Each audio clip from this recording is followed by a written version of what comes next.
জাবের রাদিয়াল্লাহু তাআলা আনহু বর্ণনা করেন, ও পয়গম্বর, ও আল্লাহর হাবিব, আপনি যখন ঘুমন্ত অবস্থায় ছিলেন আমি দূর থেকে খেয়াল করে দেখলাম একটা গাছ দূর থেকে এসে আপনার দিকে তাকাইয়া আবার যাইয়া ঠিক মতো আগের মতো রোপণ হইয়া গেল। আমার নবী ডাক দিয়া কয়, রে যাবে, তুমি জাদু দেখো নাই, জাদু দেখো নাই, তুমি সত্যি দেখেছো। জোরে কান সুবহানাল্লাহ।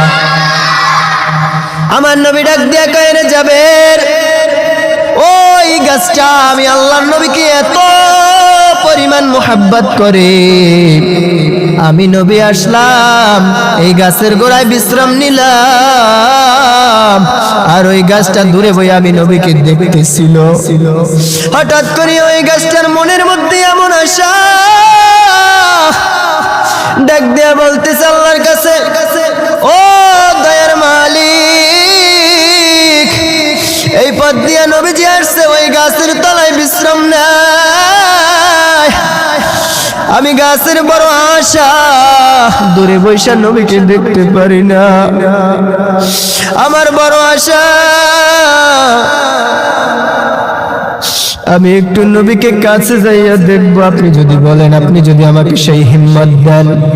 গাছের প্রতি নবীজির ভালোবাসাটা এমন ছিল, হাত দুইখানা উঠাইয়া আল্লাহর কাছে ওদের মতো দোয়া করেছেন।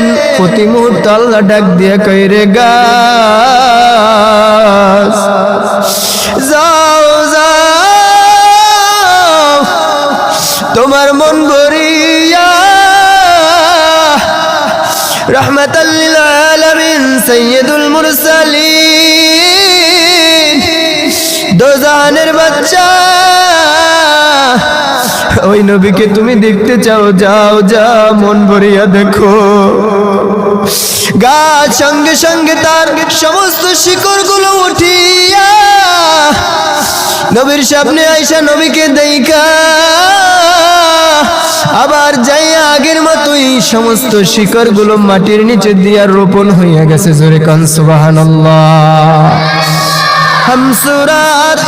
হামসিরাতে মুস্তফা তরদমামি হালে वो कौन इत्तेबाए सुन्नते खैरुल बशर कीरे लाजिम ताबुयामी ए पिसार हे रसूल।